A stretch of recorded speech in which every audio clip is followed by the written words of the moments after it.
Coming up on Unpeeled, this comedian swung on by the playground last weekend. This artist is receiving backlash for telling the greatest love story never told. We're going way down to Hadestown to uncover all things Broadway. And it may be spring, but snow is coming to Syracuse. All that and more, Unpeeled starts right now.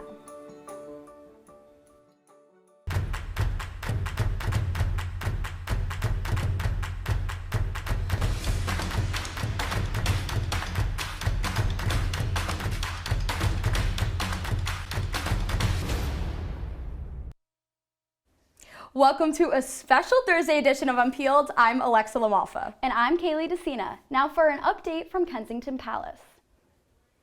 England's royal family announced that Kate Middleton was diagnosed with cancer last week.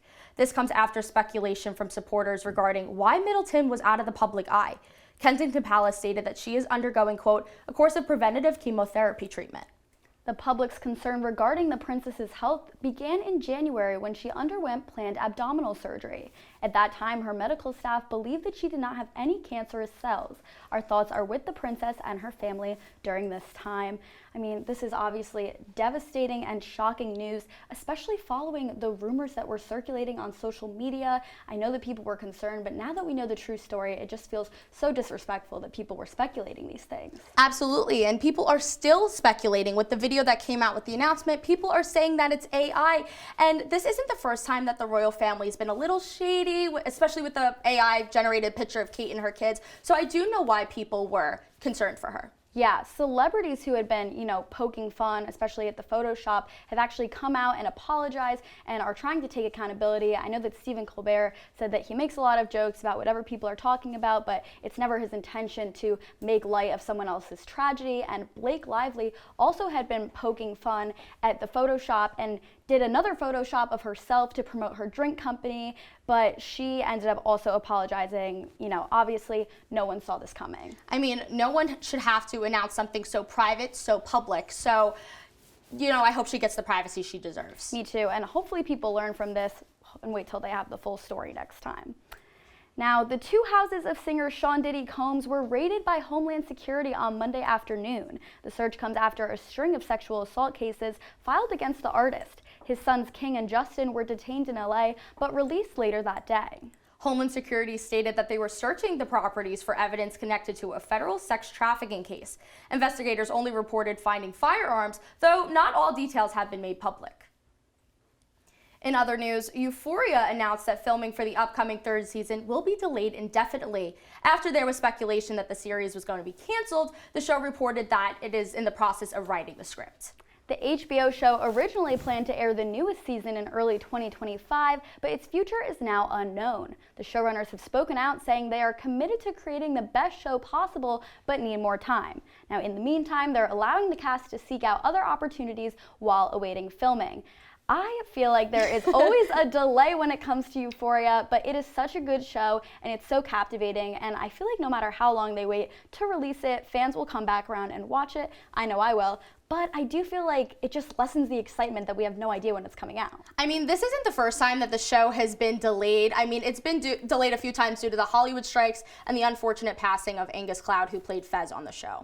I am still so heartbroken about Angus Cloud, and I actually found myself watching a movie that he's in called Your Lucky Day this past weekend, and it just reminded me what an amazing, authentic actor he is, so we know the show will not be the same without him. Absolutely, and now all the other actors from Euphoria have made their way into the A-list side of Hollywood, so I can only imagine how hard production coordinating is for all of them. So maybe this will give them time to work on other projects. For sure. I mean, I feel like I see Jacob Elordi, Zendaya, and Sydney Sweeney everywhere I turn. But on the other hand, Nika King, who played Rue's mom in the show, says that she hasn't been able to pay rent or find another acting job. So it's just the crazy reality of shows being postponed like this. Absolutely. I really hope that we see her in other things. I mean, it's going to be a long time coming, but it definitely will be worth it when it comes by. I'm excited for when it comes out.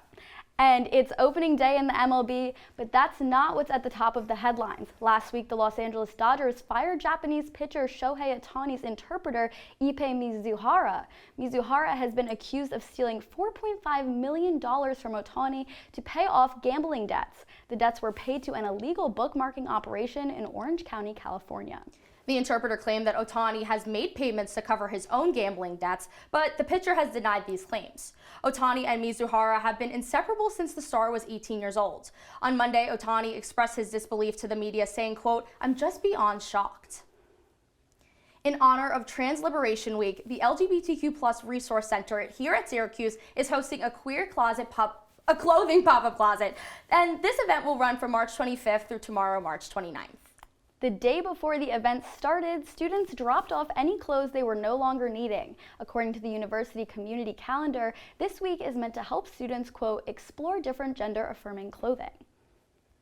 And in more Syracuse news, this past weekend, comedian Trevor Wallace made an appearance at the playground for a special stand-up. Owner of the student-run comedy club, Mary Shalobi, was thrilled to have, quote, an established comedian coming into our special college basement where we do amateur comedy. But Wallace isn't the only comedian in Syracuse this month. Matt Rife, who gained popularity on TikTok for his comedic performances, is coming to the Landmark Theater. The show is on Saturday and has been sold out for months. Wow, so okay, a lot to unpack here. Alexa, you actually met Trevor Wallace before, right? Yes, so I actually got to work with him when he came to Syracuse last spring for University Union's stand-up comedy show. I think it's really nice that Trevor came back to work with student comics because it's so inspiring for them that they could pursue a career in this. For sure, and it's actually even more incredible because I heard that he had just been in town and the playground reached out to him and he was able to come. So I love a last minute thing like that and that he was willing to do something like that. But let's move over to talking about Matt Rife. He's been pretty controversial lately, so I'm kind of surprised the show is sold out. But he has 18.5 million followers on TikTok, so besides all of that, it seems that he's still popular. He is extremely popular. That's an insane amount of followers. But I know that back in November, he had faced some backlash from his Netflix special after he made a domestic violence joke, which obviously isn't funny. And then when he went to do an apology on Instagram, he posted a link to special needs helmets. So I know that his and my humor don't really align. Mine either, but I wonder who will actually go and see this show. When we return, NBC is in the hot seat after some new hires. And we're taking a look at the new Jennifer Lopez biopic. Don't go anywhere. We'll be right back on Peelers.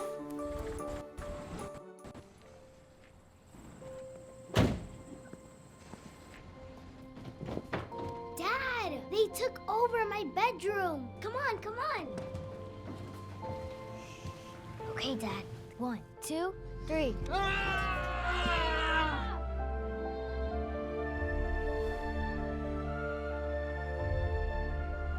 Dad!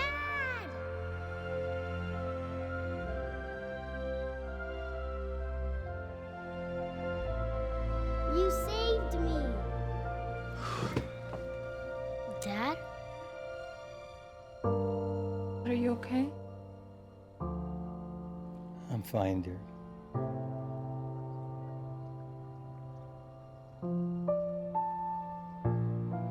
Your hero needs you now, and AARP is here to help. Find the care guides you need at aarp.org/caregiving. Welcome to my house. Lately, not my happy place. Everybody's pretty tired of each other. The parents were not themselves.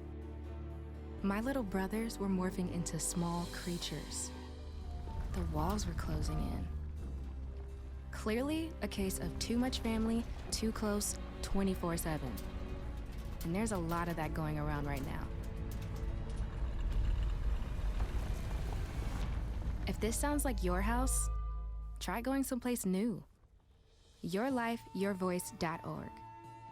You'll find lots of ideas to help you handle the family stresses of being confined to close quarters. YourLifeYourVoice.org.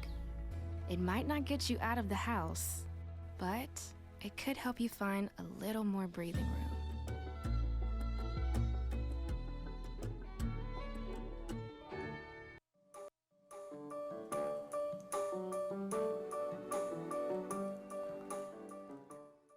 NBC News has been dealing with controversy lately over one of its recent hires. Our TV reporter Ben Dietrich explains why NBC and other mainstream media outlets have been feeling the need to shift their content towards partisan news coverage. Thanks, Kayley. Last Friday, NBC News hired Ronna McDaniel as a political analyst. McDaniel served as chair of the Republican National Committee and infamously denied the results of the 2020 presidential election. This hire shocked both viewers and NBC News staff, considering NBC and its sister networks have been considered fairly left-leaning with their political coverage. But this is far from the first time a mainstream media outlet has tried to appeal more to the conservative side of the political spectrum. In 2017, NBC News hired former conservative Fox News personality Megyn Kelly. CBS hired former President Donald Trump's White House Chief of Staff Mick Mulvaney in 2022, and in 2019, CNN hired Trump administration spokesperson Sarah Isgur for an editorial role. Now, history shows that these controversial hires don't usually pan out. Mulvaney left CBS and took a similar job at News Nation less than a year later. Isgur never got the full-time job CNN executives wanted. And of NBC's hires, only former political operative Nicole Wallace became a staple of its news coverage. So why do networks continue to do this? The reality is that because of the rise of streaming services, traditional TV outlets have competition in a way they never have before. What often happens when you have left and right-leaning people collide on a segment, they start an intense debate which has potential for shouting and insults. And the public finds this entertaining, so the segment is likely to have increased viewership. Especially in an election year, news networks make it a priority to increase their viewer base as much as possible. In doing so, they intentionally hire people with a wide range of partisan political opinions. No longer is great journalism a focus of many mainstream TV stations, rather, they just want to make entertaining TV. Alexa, apparently a JLO documentary is also gaining some controversy. What's the deal with that? Thanks, Ben. Jennifer Lopez has been the topic of conversation recently with the release of her 3-part multimedia project, including her documentary, but not everyone is impressed. Here to tell us more is pop culture reporter Julia Bosses. Julia, thank you so much for being here today. I'm so happy to be talking with you. So first, what can you tell me about JLo's new documentary? Yeah, so last month on February 27th, JLo's new documentary, The Greatest Love Story Never Told, was released on Amazon Prime. And the documentary follows her professional life as she produced a new album, as well as a new film, but also her personal life and her reuniting with her now husband, Ben Affleck. Nice. So could you break down the 3-part release for me?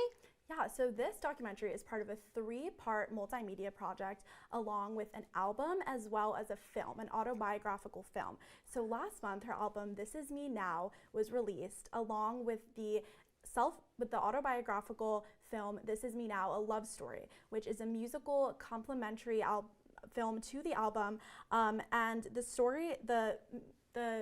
film is a story filled with choreography, over-the-top choreography, celebrity cameos like Post Malone, and it tells the dramatized story of Lopez's life from her childhood to her journey finding love in her relationships and her fame and success in the industry. That sounds like a lot, but could you tell me how fans online have been reacting to this project? Yeah, so the film has gotten a lot of backlash with people calling it her behavior narcissistic and calling this whole project a vanity project. There have been clips going viral on TikTok and social media like this one here. Let's take a look.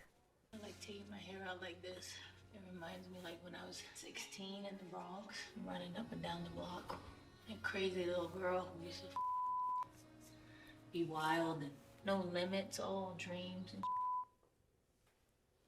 So there have been multiple parodies of this TikTok on social media, multiple memes, people calling it kind of self-absorbed and just a little bit unauthentic. People have also been making fun of the fact that she seems to be milking the fact that she's from the Bronx. So there's just been a lot of talk about this film on social media, which also is a self-financed project at a whopping $20 million. So very, very interesting.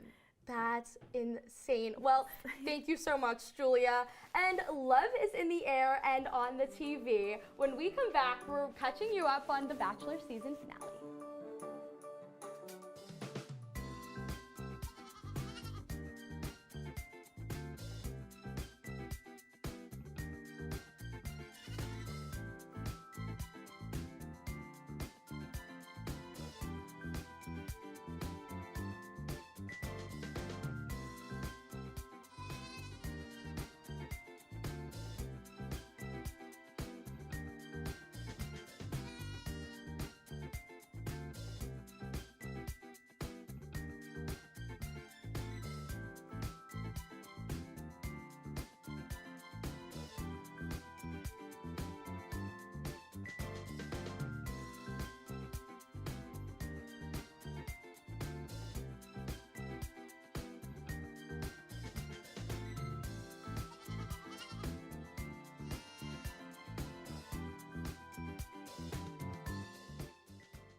the black truck. Hey, Christina from accounting. Yeah, hi. Hey, I used to date a girl named Christina. Oh, really? Yeah, and then she dumped me for my best friend. You want to see some photos of them that I took? I don't. I thought we talked about this, buddy. Buzz and overshared again? Yeah. Yeah. I'm gonna call a car. That's a smart idea. So, yeah, I know, that's why I did it. Hey, you're gonna get back to the top of the mountain. Does that mean I'm gonna get back with Christina? No. Oh. No.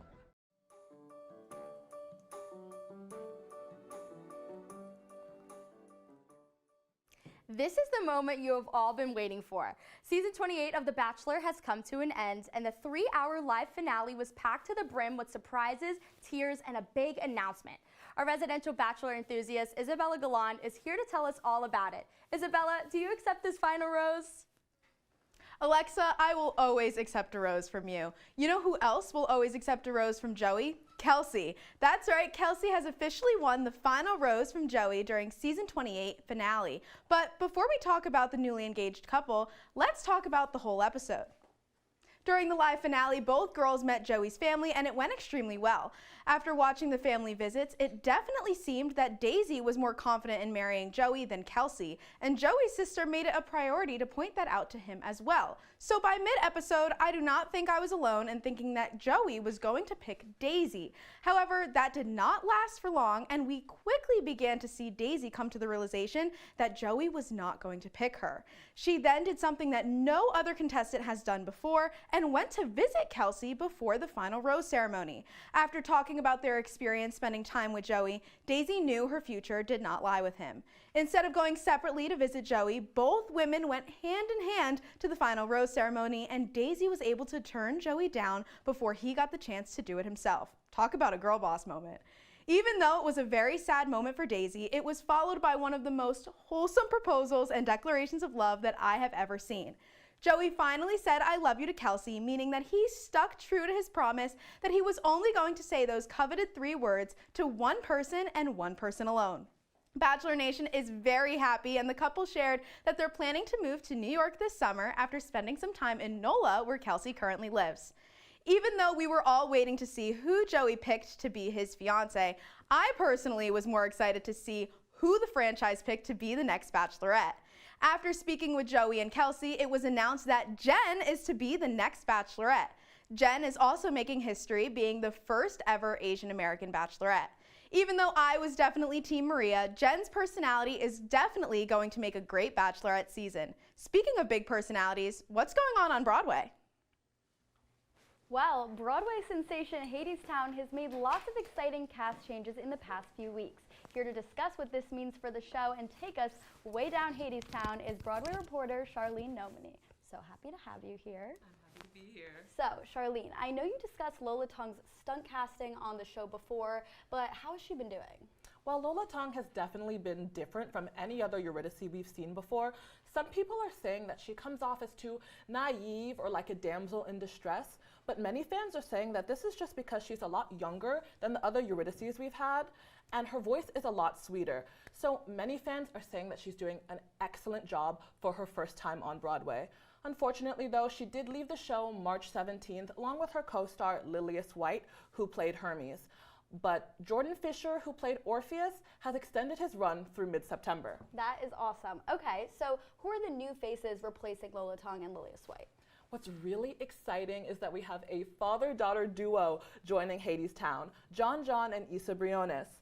John Briones is known for his role as the engineer in Miss Saigon on Broadway, and he is taking over for Lillias White and playing Hermes.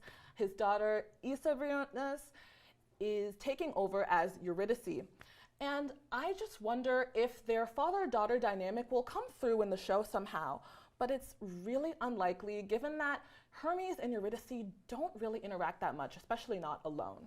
Gotcha. Okay, so have these changes affected the show's popularity at all? It really doesn't look like it. Hadestown has had really good reviews from both critics and fans since its debut in 2019, and all of these cast changes that have happened over the years haven't really changed that much. If we go based off of gross revenue, the gross revenue has had steady whacks and wanes over the years. Right now, the revenue has actually had an uptick since this January. Interesting. Okay, well, thank you so much for all that information. And after the break, we'll break down the star-studded cast that's filming around Syracuse. Stay with us. We'll be right back.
An up-and-coming actor is currently filming a new movie in Syracuse. Our film reporter Victoria Daly is here to break down the film, which is inspired by true events and brings a focus to the queer community. Victoria, will the odds be ever in Syracuse's favor? Thanks, Kayley. I am a big Hunger Games fan, especially after watching the most recent film, The Ballad of Songbirds and Snakes. This movie generated a lot of attention for actor Tom Blythe, who played young President Snow. The 29-year-old has previously only starred in smaller roles. Some of these include Robin Hood, where Blythe had a background role as he played a feral child, and Benediction, where he played Glenn Shaw. His role in the most recent Hunger Games film was much different from these previous characters, and this role definitely helped him create a much bigger name for himself. And now Blythe is starring in the new indie film Plainclothes, which is being filmed right here in Syracuse, New York. Syracuse native Carmen Emmy is both the writer and director of this film. Plainclothes is Emmy's first movie script that he brought to life, and to make it even better, he gets it directed in his hometown of Syracuse. Blythe is joined by co-stars Russell Tovey and Amy Forsythe. Plainclothes is based on true events. It's set in the 90s and follows the story of a promising undercover police officer who's assigned to lure and then arrest gay men. Yet, the main character, Andrew, who's played by Tovey, defies orders when he falls in love with one of his targets, Lucas, played by Blythe. This movie started filming in February and is supposed to wrap up at the end of this week. No release window has been set yet for the film's release. In the meantime, keep your eyes peeled, as you might just run into a familiar face in a nearby downtown Syracuse restaurant, like Postabilities or even Exo Taco. Alexa? Thanks, Victoria. When we come back from the break, we'll be talking about all things Easter, and we had a special Unpeeled Easter egg hunt. You won't want to miss it.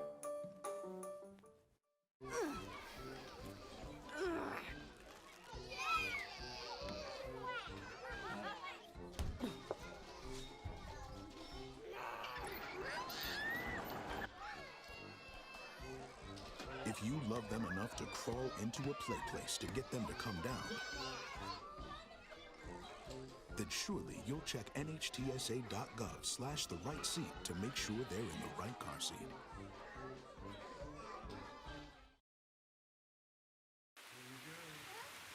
Here we go. We're gonna go out there in the rain. You're gonna get wet. All right, here we go. Go,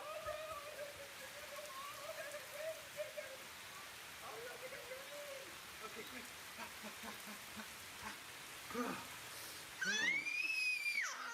Oh yeah, yes. So much fun. Mwah. So wet.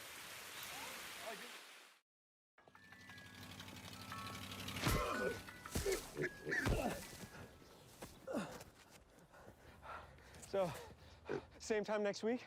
Well, of course.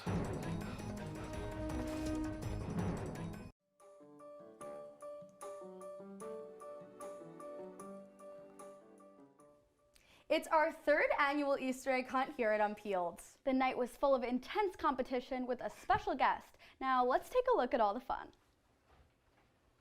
Hey guys! You'll never guess what we're doing right now outside the studio. We are here for our Easter egg hunt. Guys, we're here with our crew and we're ready to begin.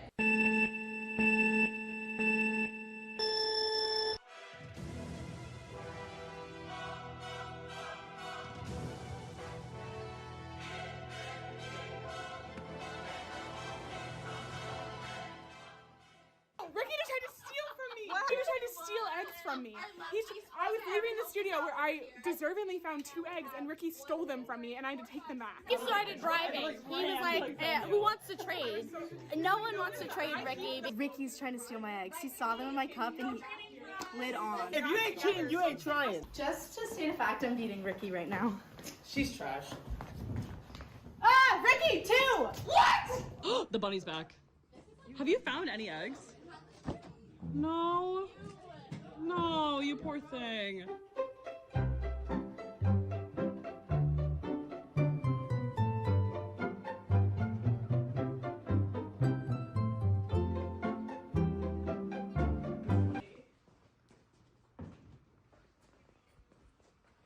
Oh my god, I'm not too late.